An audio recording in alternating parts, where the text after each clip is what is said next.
Staying true to value, exploring great books worldwide. This is Sally's Book Talk.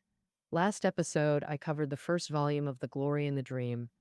Today, before starting the second volume, let's briefly review what we covered last time. Last time, I discussed American history from 1932 to 1941. During that decade, the U.S. experienced a severe economic crisis, with banks and businesses shutting down left and right. Tens of millions were unemployed, and American society was on the brink of collapse. Fortunately, Roosevelt's New Deal helped Americans regain confidence, which also boosted his prestige to its peak. He was reelected president twice. Meanwhile, the global situation was undergoing dramatic changes. In 1939, Germany invaded Poland, marking the official outbreak of World War II. On December 7, 1941, Japan attacked Pearl Harbor, leading the U.S. into the war, and history turned a new page.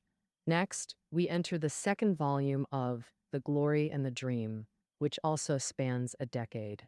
From 1941 to 1950, this decade can be divided into two periods by Roosevelt's death, the Roosevelt era and the Truman era.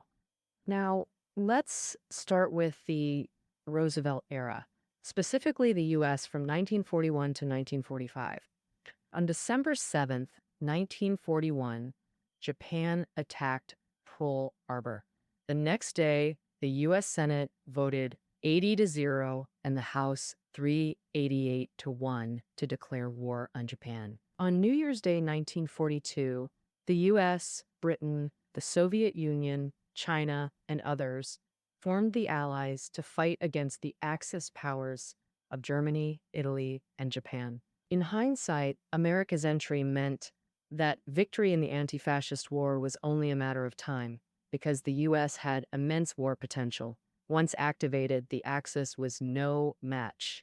In theory, that's correct, but real history is always more complex and thrilling than theory.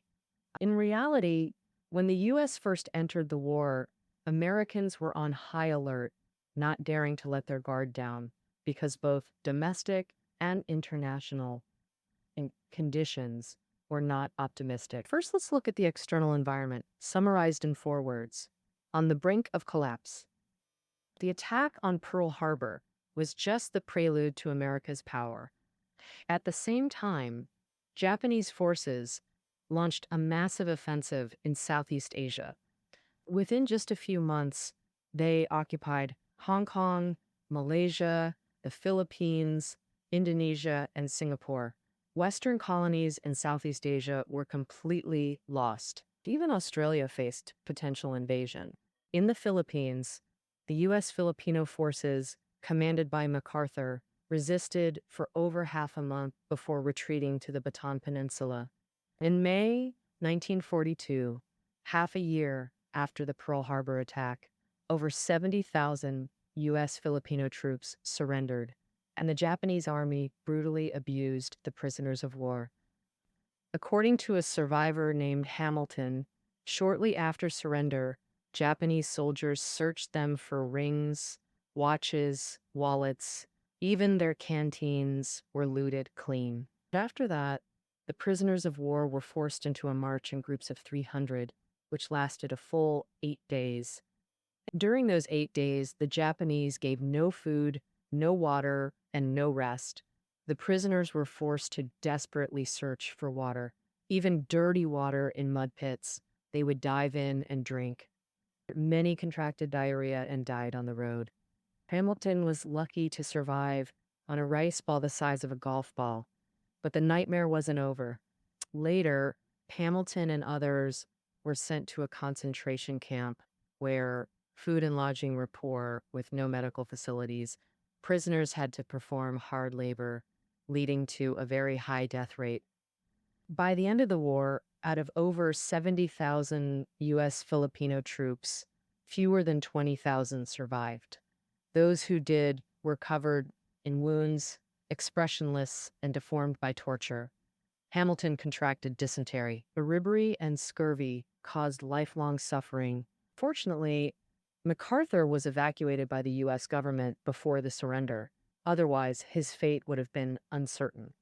In the 6 months after the Pearl Harbor attack, Japanese forces controlled Southeast Asia and the South Pacific.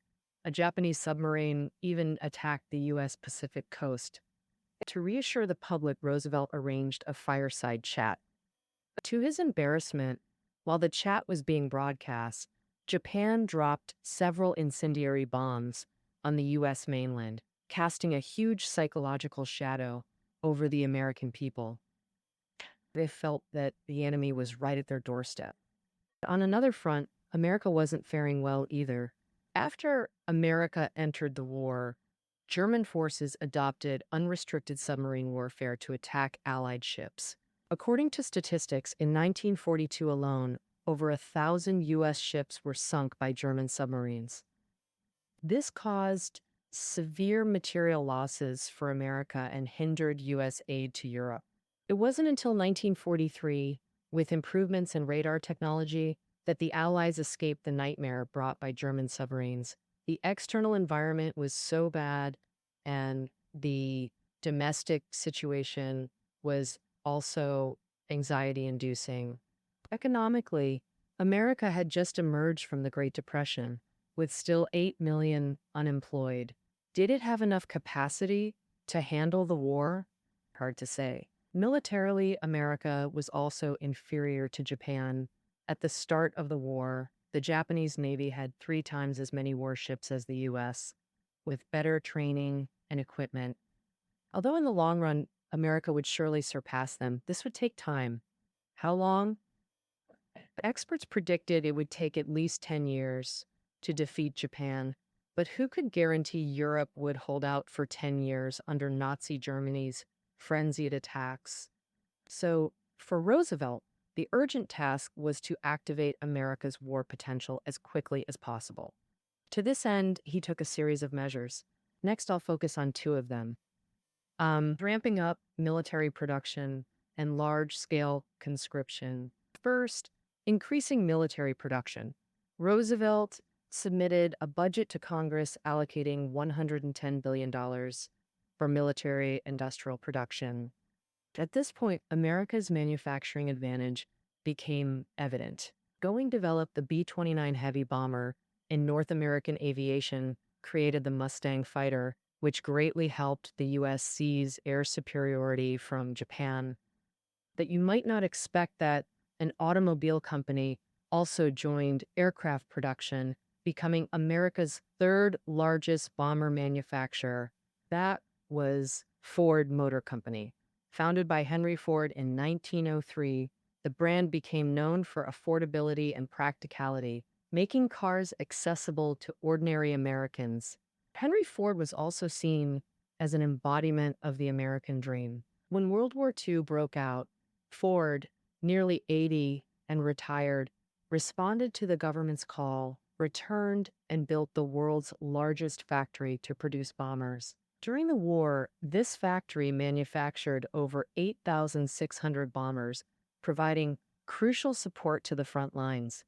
According to the book's author, by the end of World War II, America produced over 290,000 aircraft, over 100,000 tanks, over 80,000 artillery pieces, and countless ammunition, playing an irreplaceable role in victory. Even Stalin said that without America's formidable productivity, the Allies couldn't have achieved victory. Meanwhile, conscription efforts were in full swing.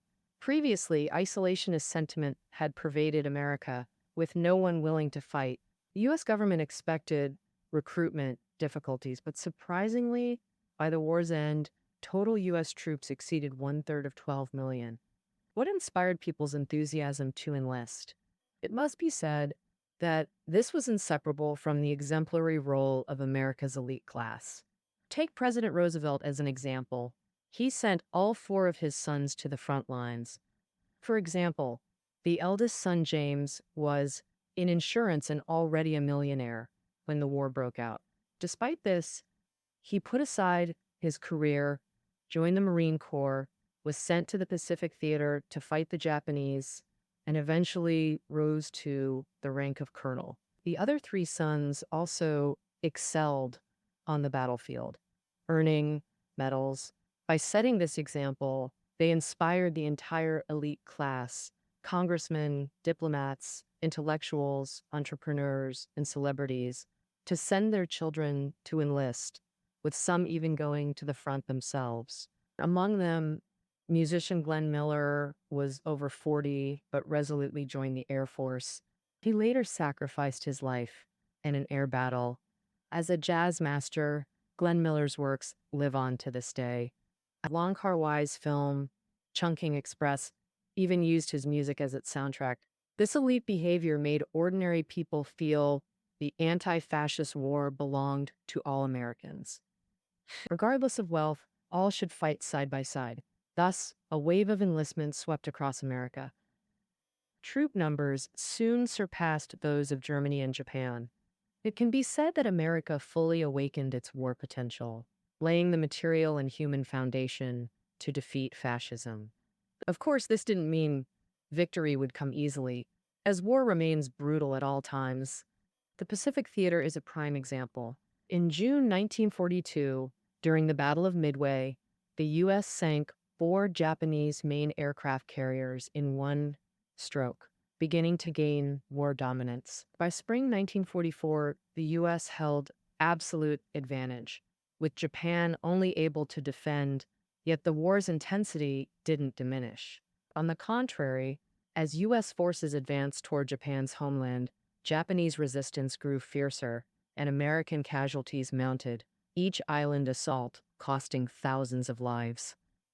Among these, the Battle of Okinawa was likely the bloodiest. Okinawa Island, located in the Western Pacific, would directly threaten Japan if captured. So Japan fought desperately to hold this place. The Japanese built complete fortifications, with tunnels and bunkers covering the island. Combined with Okinawa's hilly terrain favoring defenders, this created immense challenges for U.S. forces. Veterans recall Japanese soldiers using tunnels for ambushes with remarkably accurate shooting. Since dying in battle was seen as loyalty to the emperor, Japanese soldiers often fought to the death, preferring suicide over surrender, causing massive American casualties. Moreover, Japanese kamikaze squads launched suicide attacks almost daily, accumulating damage to nearly 400 U.S. warships over time. This life-risking tactic made American soldiers extremely nervous. The Battle of Okinawa lasted over 3 months, with nearly 50,000 American soldiers killed, a number that shocked the entire nation. Okinawa instantly became synonymous with hell. The Battle of Okinawa left Americans utterly shocked. For decades, numerous films and TV shows have depicted it. The 2016 Hollywood blockbuster Hacksaw Ridge is set against the Battle of Okinawa and based on a soldier's real wartime experiences. Compared to soldiers, civilians at home were much luckier, at least without life-threatening dangers. But the war's impact on daily life was inescapable for everyone. Here's one of the most impactful policies: establishing the War Production Board. Created by Roosevelt, this board let the government control vital resources like oil, metals, and rubber for military industries. Millions of workers were assigned to military production, while railways, cars, and ships were heavily requisitioned. These measures ensured America's military dominance but severely restricted civilian goods production. Civilians could barely buy cars due to quotas. Sales dropped to 1/10 of pre-war levels. Even car owners couldn't drive much since gasoline went to the military, halting all auto racing. For daily travel, people either biked or walked, and even walking had to be done sparingly. Regulations limited shoe purchases to 2 pairs yearly. When shoes wore out, replacements were scarce. Eventually, even meat and cheese required ration coupons. So Americans too lived through a coupon era. After 2 years, the War Production Board even banned whiskey sales. The reason was simple. Distilleries were requisitioned to produce high concentration alcohol, a vital military resource. Travel by foot, meat by coupon, no whiskey to drink. This was nearly unimaginable for Americans accustomed to comfortable living. But remembering loved ones bleeding on the front lines, facing death at any moment, left little room for complaints. Despite shortages, one entertainment form received strong government support: movie-going. During the war, Hollywood produced 922 films, mostly war-related, including classics familiar to Chinese audiences like Waterloo Bridge, Casablanca, and For Whom the Bell Tolls. These films brought joy to civilians' wartime lives, while copies sent to frontline soldiers provided spiritual comfort. Beyond movies, Americans' greatest spiritual pillar was President Roosevelt himself. During the war, Roosevelt delivered 8 fireside chats. He encouraged youth to enlist against fascism, urged citizens to buy war bonds and contribute to the war effort. Roosevelt proposed the 4 freedoms: freedom of speech, freedom of worship, freedom from want, and freedom from fear. Roosevelt declared these 4 freedoms as civilization's foundation, worth defending with blood. The 4 freedoms concept not only inspired during wartime, but had profound, lasting impact. In the 1970s, the African American civil rights movement drew inspiration from this. Leveraging immense prestige and wartime circumstances, Roosevelt won an unprecedented 4th presidential term in 1944, demonstrating Americans' deep trust and admiration. Domestically, Roosevelt was an undisputed leader. In diplomacy, he also demonstrated exceptional organizational leadership. After forming the Allies, major theaters emerged: Soviet, Western European, Chinese fronts. But how to coordinate them? Resource allocation was paramount, especially between Soviet and Western European fronts, which frequently clashed. So, Churchill and Stalin both demanded more American aid. Roosevelt balanced interests to prevent deadlock. As the war progressed, Allied victory became inevitable. Roosevelt then turned to rebuilding the international order. He believed early 20th century world wars caused immense disasters, and major powers must take responsibility to prevent recurrence. Following this vision, at the February 1945 Yalta Conference, Allied leaders established UN principles designating the US, UK, USSR, France, and China as permanent Security Council members to maintain world peace. It can be said that without Roosevelt, there would be no United Nations. He was the prime mover. However, the heavy workload damaged Roosevelt's health. He suffered from hypertension, heart disease, lung inflammation, and poor mental health. Sometimes, while assigning tasks to subordinates, he would unexpectedly fall asleep mid-sentence. Those around him knew that the president's days might be numbered. On April 12, 1945, Roosevelt died in office from a sudden cerebral hemorrhage, and his death marked the end of the Roosevelt era. As a politician, Roosevelt was complex and multifaceted. Historians have both praised and criticized him, but regardless of academic evaluations, his status in the hearts of Americans is unshakable. For example, over the decades, mainstream American media have conducted numerous polls ranking U.S. presidents, and Roosevelt has consistently ranked near top. In a 2010 poll of America's greatest presidents, Roosevelt topped Washington and Lincoln to rank first.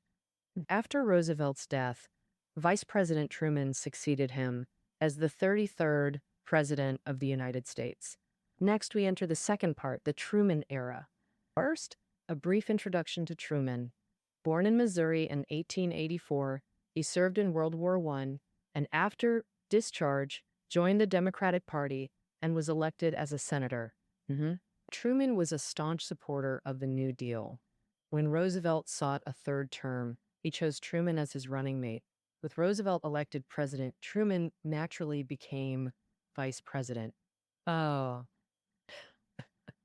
Under Roosevelt's shadow, Truman had little presence as vice president, and he himself had no ambitious thoughts.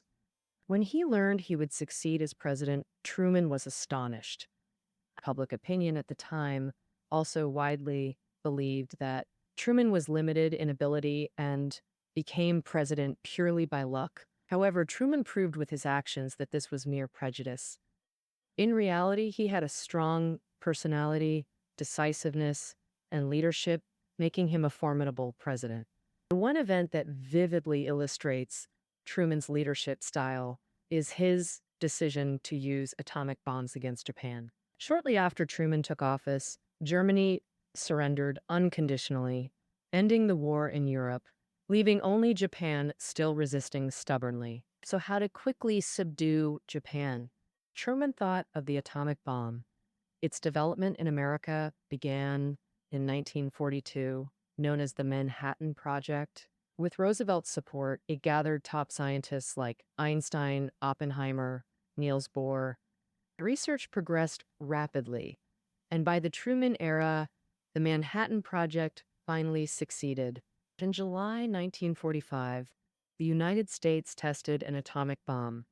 This meant nuclear weapons could be deployed in actual combat. But should they be used? Scientists and the U.S. government disagreed. A single atomic bomb could claim hundreds of thousands of lives. The very thought terrified scientists. Einstein and Bohr advised against it.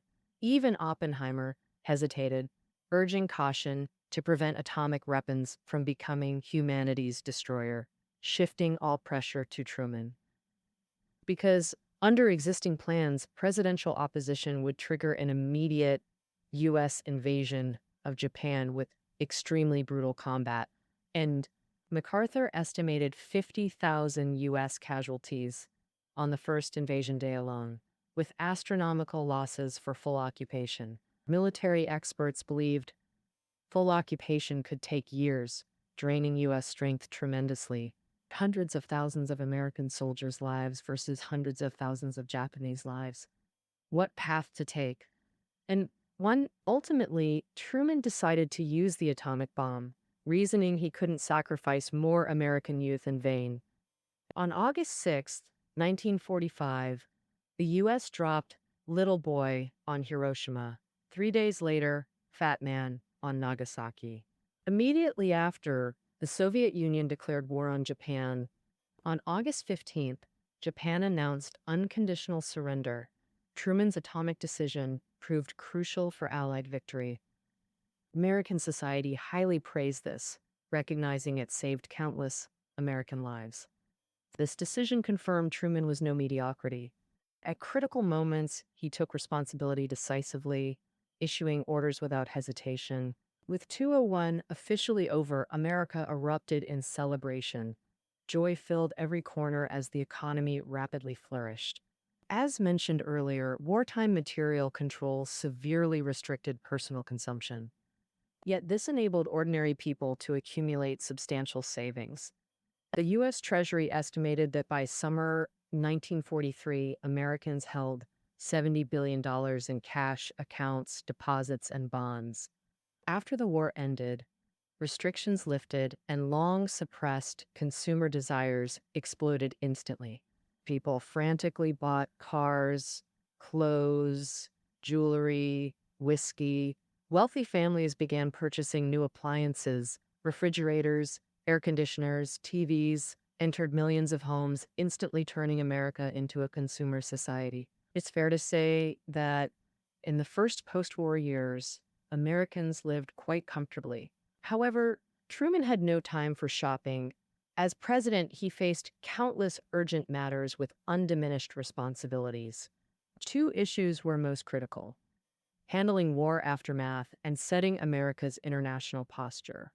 First, war aftermath. By war's end, the U.S. military had swelled to over 12 million. Reintegrating so many into society posed huge challenges. Fortunately, with a strong economy, most veterans found jobs. The real headache was housing. America needed at least 5 million homes for veteran families. Truman persuaded Congress to allocate billions for housing. With government leading, Businesses quickly smelled opportunity. America's construction and real estate markets immediately boomed. The Levitt's father and son deserve special mention here. With extensive construction experience, they realized for veterans, decent housing mattered less than having any housing at all. And so the Levitts used standardized assembly methods, buying 1,500 acres on Long Island to rapidly build over 17,000 homes. Identical in appearance and interior, these became prototypes of modern housing developments. With families, jobs, and homes, veterans gradually settled back into daily life. From 1946 to 1964, U.S. birth rates soared dramatically, creating the post-war baby boom. Former President Bill Clinton, President Donald Trump, Microsoft founder Bill Gates, and Apple founder Steve Jobs all belong to this boomer generation. Truman handled aftermath well, maintaining America's stability and prosperity. In the 1948 election, Truman won decisively, securing re-election, showing Americans approved his leadership. He was considered a worthy successor to Roosevelt. Now, let's discuss America's international standing. Before the war, the dominant Western power had always been the British Empire, where the sun never set. But after the war, Britain's national strength was severely weakened. Its glory faded while America surged forward. In 1945, America's GDP doubled pre-war levels. Military strength surpassed others. Just aircraft carriers numbered 147, showcasing terrifying industrial capacity. Given this power shift, Western leadership transferring from Britain to America was inevitable. But America still needed to prove it could shoulder leadership responsibilities. At this point, Truman promptly launched the Marshall Plan, aimed at rescuing Europe. Post-war Europe lay in ruins. Economies collapsed. Societies teetered on the brink. As Churchill lamented, Europe had become rubble, a charnel house, and a plague breeding ground. Even Britain couldn't endure. Its agriculture regressed to 19th century levels, food shortages prevailed, factories shuttered, electricity faltered, with over 6 million unemployed. Truman's massive loan to Britain was merely a drop in the bucket. In early 1947, Britain faced a bitter cold snap, average temperatures below freezing, leaving people starving, shelterless, in dire conditions. If Britain suffered thus, other nations fared worse. Whether to intervene became Truman's critical dilemma. He chose intervention. Thus emerged the Marshall Plan, also called the European Recovery Program, launched in 1947, spanning 4 years. America provided Europe vast aid: food, equipment, technology, financial services, totaling over $12.5 billion. Recipients included Britain, France, Belgium, Italy, even defeated Germany received support. Simply put, all European regions except Soviet-dominated Eastern Europe benefited. With Marshall Plan aid, Europe gradually revived, its impact enduring to this day. For instance, the European Union's birth connects directly to it. This occurred because the Marshall Plan tightly integrated European economies. Building on this, nations formed the European Coal and Steel Community, upgraded in 1957 to the European Economic Community, precursor to the EU. At the time, the Marshall Plan received high praise. Churchill praised it as the most generous act in history. This move also demonstrated that America had gained the prestige and capability to lead Western nations, actively aiding them while adopting a different stance toward the Soviet Union.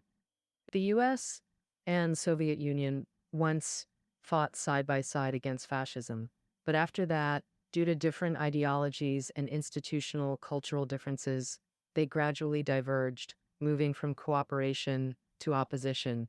Instead of direct military conflict, they competed in political, economic, and cultural spheres, hence called the Cold War.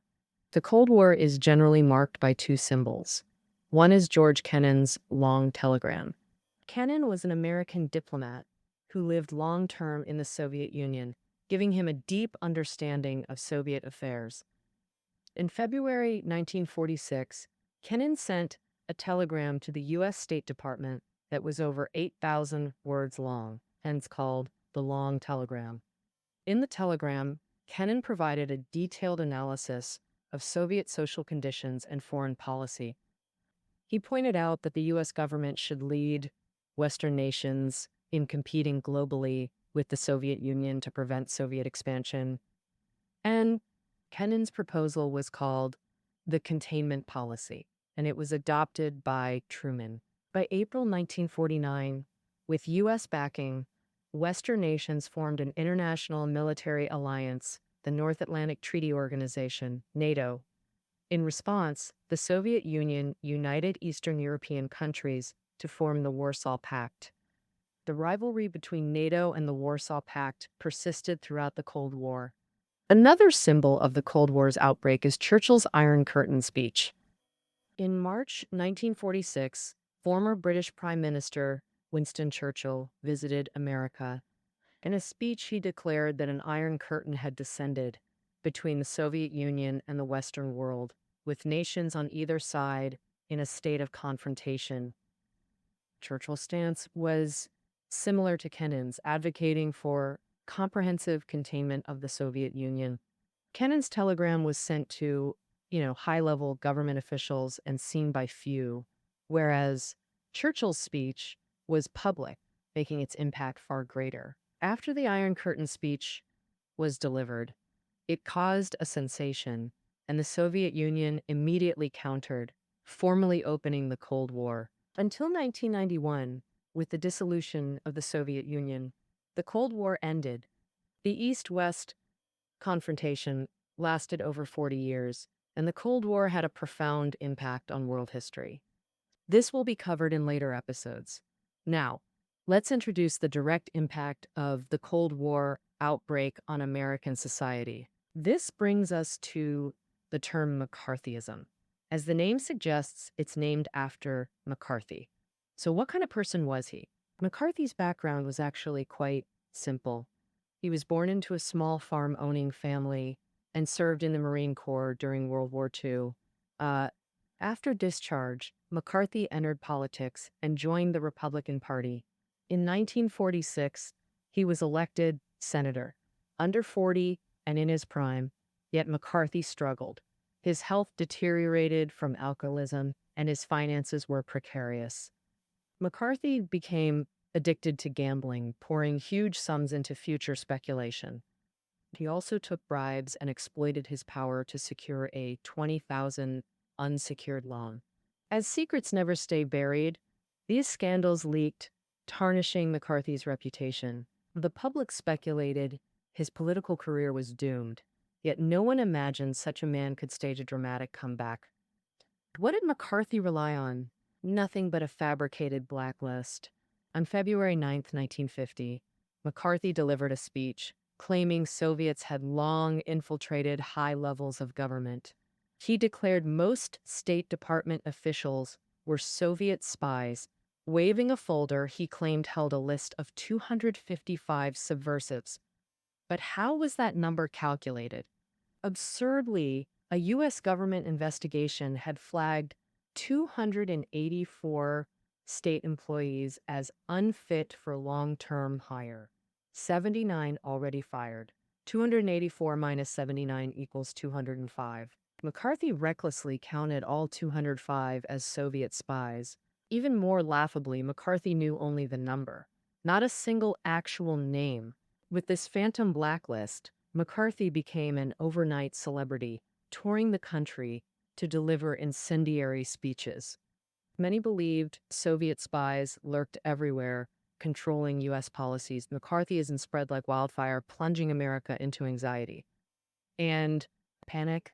Suddenly, government offices, schools, and corporations launched self-investigations, everyone forced to swear loyalty oaths. Refusal meant being branded a spy.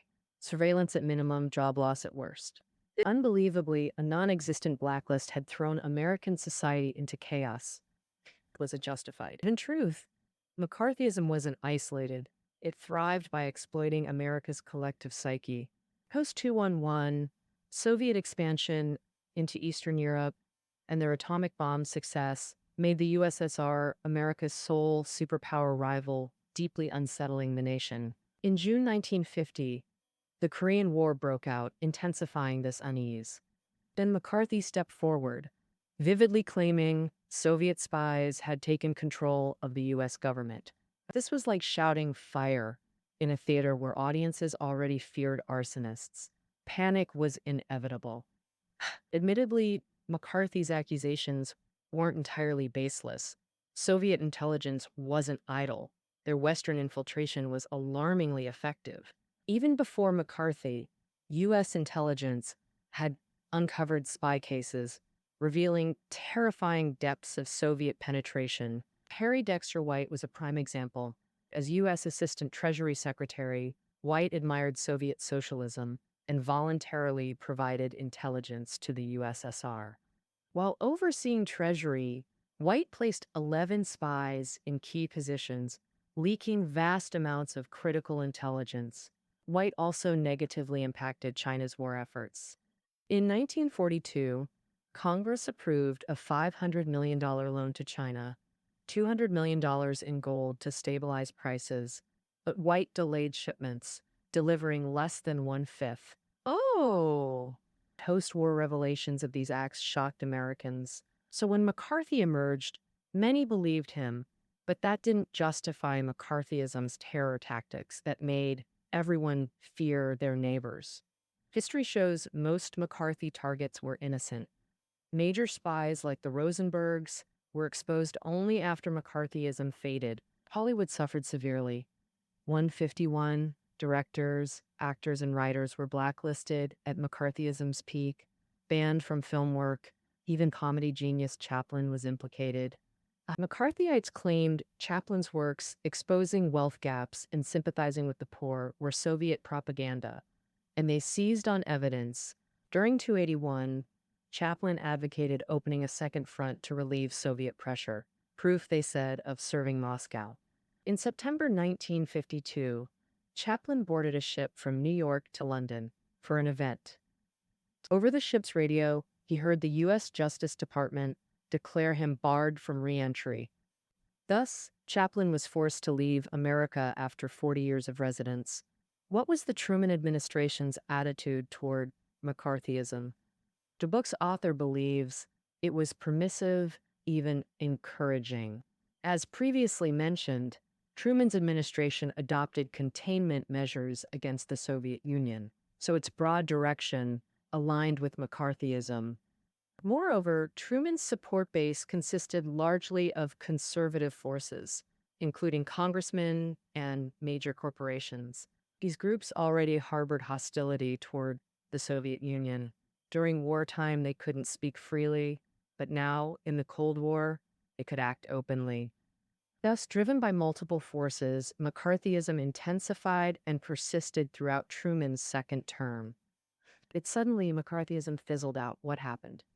In the next episode, introducing the third volume of The Glory and the Dream, I will unveil the mystery.